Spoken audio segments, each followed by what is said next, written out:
நெறைய பேருக்கு love breakup ஆறதுக்கு காரணம் என்னன்னா, கரெக்ட்டான பேர சூஸ் பண்ண மாட்டாங்க. அதனால தான் பிரேக்கப் ஆகும். மேசராசிக்காரர்கள் கரெக்ட்டான பேர மோஸ்ட் சூஸ் ஆஃப் பண்ணுவாங்களா? அதானே பிரச்சனையே. நாங்க ஆ. போய் பேசணும்ல. ஓகே. நாங்களும் வெயிட் பண்றோம். இல்ல பின்னாடியே போனேன். நான் போய் சொல்லலான்னு போனேன். எனக்கு வந்து என்னோட கௌரவம் தடுக்குது. அதனால சொல்லாம விட்டேன். வேற ஒருத்தன் கரெக்ட் பண்ணிட்டு போயிட்டான். இப்படின்னு எத்தனையோ பேருக்கு காதல் தோல்விகள்லாம் இருந்திருக்கும். ஓ! இந்த மாதிரியும் ஆகும். ஆகும். ஓகே.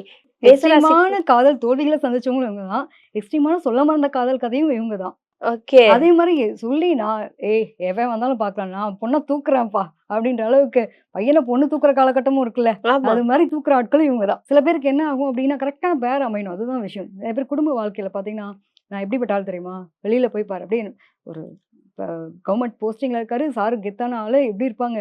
பார்க்கறதுக்கே எல்லாரும் பயந்து நடுங்குவாங்க. வீட்டுக்குள்ள வந்து "என்னம்மா வேணும்? கொஞ்சம் ஏதாவது சொன்னீங்கன்னா அச்சச்சோ! நல்லா" அப்படின்ற அளவுக்கு ஆக்சுவலி உங்களுக்குள்ள அந்த குழந்தைத்தன்மை இருக்கும். ஆ, ஆ, ஆ. என்னன்னா, இவங்கலாம் சுதந்திர விரும்பிகள். எதுனாலும் நான் வைக்கிறது தான் சட்டம்ன்னுவாங்கல்ல.